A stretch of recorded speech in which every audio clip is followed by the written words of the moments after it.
안녕하세요. 이어서 국제표준화 문서 작성법 중에서 좀 상세하게 국제 규범에 따라야 하는 것들을 설명해 드리겠습니다. 첫째, 이런 것을 얘기하면 일부 젊은이들은 그럴 수 있어요. 아이, 그런 게 뭐 중요합니까? 뭐 이러는데 저는 좀 반대거든요. 숫자와 단위를 표기할 때 영문 대소문자 구분을 필수적으로 해 주십사 하는 겁니다. 예를 들어서 제일 첫 줄에 나와 있는 100MHz, 30km, 120dB 이렇게 쓰는 것이 옳습니다. 그것을 두 번째 줄에 나와 있는 것처럼 100MHz 띄지 않고서 숫자와 단위를 쓰는 것은 옳지 않다고 그래요. 한 10년, 20년 전에는 사실은 개의치 않았었어요. 근데 지금은 표준화가 많이 됐기 때문에 띄지 않는 것도 아니고, 그다음에 킬로미터를 쓸 때 킬로를 대문자로 쓰는 사람들이 있거든요. 그건 아닙니다. 킬로는 전부 소문자로 써요. 킬로미터 또는 킬로그램 전부가 K는 소문자입니다. 그리고 dB를 쓰는데 데시벨이죠. 그거를 그 위에 있는 것처럼 small letter D, capital letter B 이렇게 써야지 데시벨이라고 있는데 그것을 아래 것처럼 둘 다 대문자로 쓰면 이게 데이터베이스인지 그래요. 그래서 이거는 바른지적스럽지가 않습니다. 그래서 이 숫자와 단위는 띄어쓰라 이렇게 하는데 이게 이제 KBS나 이런 방송국에서도 말이죠. 안 지키는 경우가 많아요. 뭐 도로 표시판도 잘못되는 경우가 있고 그러면 우리 지금 살아온 세대는 과거에는 이렇게 실수가 있었지만 지금은 표준이 이렇게 되는구나 하고서 우리들은 그런 똑같은 실수를 안 했으면 좋겠어요. 그 다음에 이제 국제적 경향에는 이제 MKS 시스템, 킬로, 메타, 그램 이런 걸 쓰는데 영국이나 미국 사람들끼리는 그 사람들끼리는 푸트 파운드, 푸트 앤 파운드, 푸트 파운드를 쓰는 경우가 있어요. 또 온도 표기 시에도 화씨 대신에 섭씨로 쓰는 게 대세죠. 요새는 뭐 섭씨, 센티그레이드는 셀시우스라고도 그러는데, 근데 이제 다시 말하면 미국 사람이나 영국 사람들은 그 페라나이트를 써요. 물론 이제 그 변환표가 있으니까 머리 좋은 사람들은 220도 화씨는 섭씨 100도고 32도 화씨는 0도다 알지만은 이건 습관의 차이인 것 같아요. 그래서 이해는 할 수가 있는데 국제 문서를 작성할 때는 MKS 시스템과 센티그레이드를 쓰는 것이 대세입니다. 그 다음에 또 중요한 거는 액체를 표기할 때는 이게 부피인지 무게인지 분명히 표기할 것. 예를 들어서 미국이나 영국 같은 데 아운스라는 게 있어요. 온스. 1파운드는 16온스다. 발음은 아운스 그래요. 근데 이게 코카콜라가 말이죠. 코카콜라 그 오리지널 캔이 12아운스거든요. 12온스. 그거는 무게가 아니잖아요. 그럴 때는 플루이드 아운스. 그래서 이게 볼륨인지 웨이트인지 그거를 명시를 해야지 정확하게 돼요. 특히 이제 화학 실험 같은 걸 할 때 볼륨 얼마 넣었다 뭐 이렇게 하는데 이게 무게를 넣은 건지 잘 모르면 좋지 않다는 거죠. 그 다음에 퍼센테이지 표기 시에도 문제가 있어요. 이게 퍼센테이지를 표시할 때 볼륨에 대한 비인지 아니면 무게에 대한 비인지를 명확히 표기를 해달라 이거죠. 그래서 부피상으로 1리터에서 30%인지, 무게에서 몇 퍼센트인지, 무게와 볼륨은 비중에 따라 또 틀리니까 그거를 구별을 하시라 이겁니다. 오케이? 그 다음에 아까 이제 저자 표기할 때 한번 설명을 드렸습니다. 패밀리 네임과 그냥 네임. 그래서 여기 예를 보시면 존 프레드릭 케네디, 이게 유명한 JFK 미국 대통령이죠. 그렇게 이렇게 케네디를 성을 마지막에 쓰면 그냥 미스터 케네디 하면 돼요. 근데 이것을 케네디, 존 프레드릭 이렇게 써도 돼요. 그러면 콤마를 보고서 케네디가 성이구나. 요사의 근자에 와서 성에 대해서는 그 전부 캐피털 레터 쓰는 경우도 가끔 텔레비에서는 보이더라고요. 뭐 최민정 스케이트 선수가 하도 유명하면 최하고 대문자, 최를 전부 대문자로 쓰고 민정 이렇게 써요. 그러겠지만 하여튼 그 패밀리 네임을 앞에 표기할 시에는 성 다음에 반드시 콤마를 넣어라. 그래야지 혼돈을 안 해요.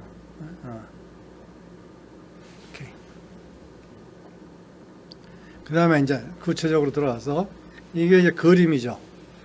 근데 이 그림은 바람직한 표현법이에요. 여기 보면 개, 이어, 귀, 노즈, 포, 레그, 포, 등등 테일 이렇게 있는데 중요한 거는 뭐냐면 자기가 표현하고자 하는 그 위치가 가까이 표현됐다는 거예요. 그 스토막 같은 거는 위는 내장기관이니까 개 안에서 표시했어요. 이렇게 표시하는 것이 정확한 표기법이다. 이걸 너무 띄어서 뭐 설명을 한다든지 그러면 안 좋죠. 그래서 이게 바람직한 설명하는 방법이고, 또 아까 이제 유사 그림을 표현할 때 동일 피겨 타이틀을 사용하나 A, B, C, D로 구별해서 표기한다. 뭐 다 쥐를 나타내는데 이런지 저런지 뭐 표현할 때 쥐는 쥐인데 조금씩 다르다. 그럴 때는 한 데다가 그림 하나에다 할 수 있지만 A, B, C, D로 구별을 한다. 그 다음에 그림에서 그래프를 표현할 때도 있어요. 다시 한 번 그래프 1, 그래프 2 이제 그런 말 안 씁니다. 근데 동일 데이터일지라도 Y축 스케일을 설정 시, 잘 보세요. 이 위에 그림은 이게 같은 데이터입니다. 같은 데이터인데 얼뜻 보면은 위에 그림은 상당히 가파르게 증가하는 것 같고 아래 그림은 아주 밋밋하게 증가하는 것 같아요. 근데 이 두 그림은 같은 데이터를 표기하는 거거든요. Y축이 하나는 그 값이 그냥 작은 값이 크게 변하게 표현했고 아래 그림은 그 변화량이 적은 거예요. 그러니까 절대적인 변화량은 같아도 표현법이 그래요.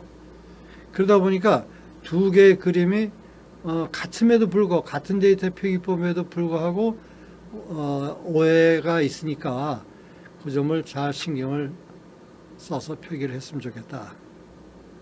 자, 두 번째는 이게 이제 그래프를 사용해서 이제 그 데이터를 비교할 때 이 비교하는 데이터 종류가 그러니까 두 종류, 그러니까 뭐 A와 B를 비교한다든지 할 때는 이렇게 막대 그래프를 쓰면은 참 쉽지 않겠어요?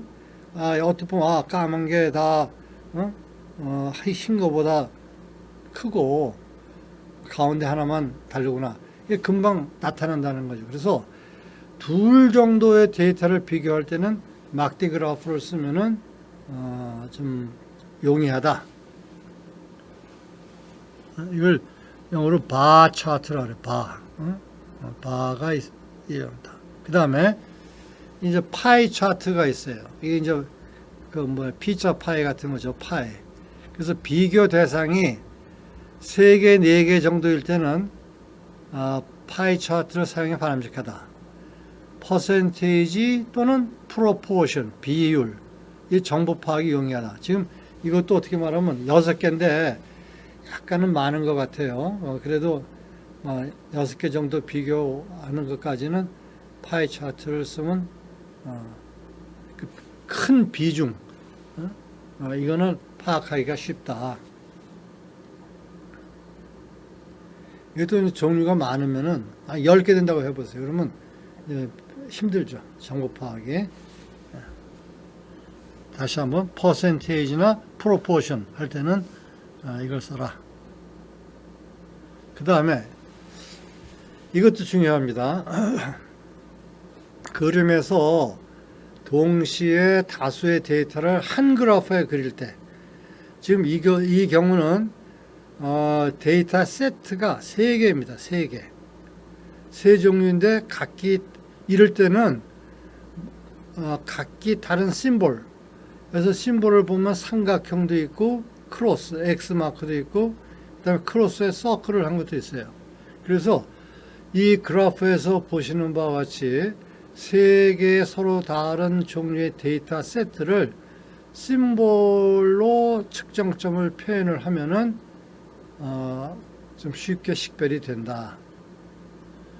만약에 6개, 7개 데이터 세트가 있다. 그럴 때는 한 대 다 그리면 너무 복잡해요. 그럴 때는 둘로 나눠서 그리면 되는데, 그때 둘로 나눌 때 주의할 점은 XY축의 스케일이나 이걸 똑같이 잡아야 돼요. 그래야지 XY 좌표는 그대로 두고 데이터만 비교할 수가 있죠. 그 나머지 3개, 4개 그래프도 그 심볼을 이용해서 하면 좋습니다. 여기 그래프에서 보시면은 그 스케일 마크가 반드시 있죠. 1, 2, 3, 4, 5, 10, 20, 30, 50. 스케일을 반드시 해요. 등간격으로 스케일을 정합니다.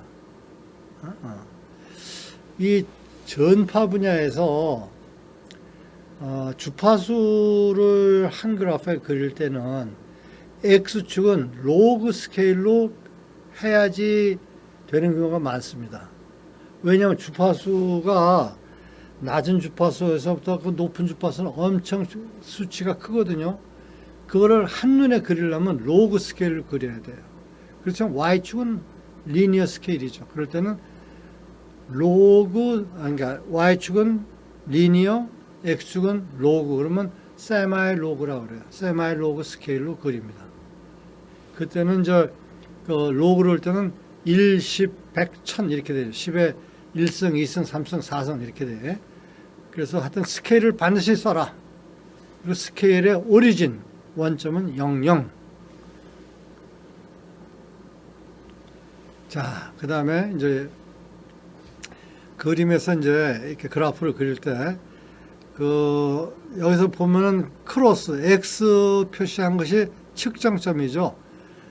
시간으로 보면 5, 10, 15, 20 이렇게 요 X축에 대해서는 실제 측정한 값입니다. 그래서 거의 리니어하게 증가가 됐네요.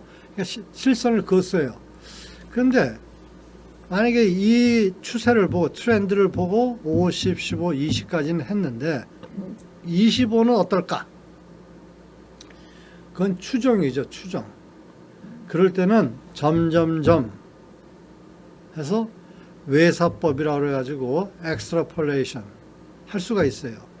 그럼 여기 그 측정점이 50, 15, 20인데 그러면 10하고 15 사이는 측정을 안 했는데 실선으로 그었거든요. 그 부분은 내사법 해서 interpolation 추측한 거죠. 추측, 예측, 추측. 보통 이 정도 그래프 추세라고 하면은 이게 맞아요. 단 혹시 이제 자기 물질, 마그네틱 머티리얼을 공부하는 분들은 그 세츄레이션이라는 게 있어요. 포화 곡선인데 어느 정도 증가하다가 증가폭이 둔화되는 거죠. 그럴 때는 이제 이런 외사법을 쓸 때 조심해야 되죠. 자, 표에 측정 데이터를 표기할 때 숫자만 표기하면 비교 정보를 파악하기 어렵습니다. 이런 경우에는 가로, 세로, 줄을 넣으면 비교 정보 파악. 지금 이 샘플에서는 제가 가로, 줄을 넣지를 않았는데, 못했는데, 이렇게 가로, 줄을 넣어서 하고, 여기 보시면 특징이 재밌잖아요. 그, 서브젝트, 푸드에 보면은 레프트 얼라인을 했습니다. 뭐 등등등등. 근데 오른쪽으로 와서 숫자는 라이트 얼라인을 했어요. 대부분 이렇게 합니다. 숫자는 라이트 얼라인. 아까도 말했지만 소수점이 있을 땐 소수점을 기준으로 한다. 그리고 여기다 이제 가로, 세로 줄을 그으면 한눈에 보기가 편합니다. 그 다음에 이런 실수가 안 했으면 좋겠죠. 문서에 세로로 긴 그림 또는 표를 표기할 때는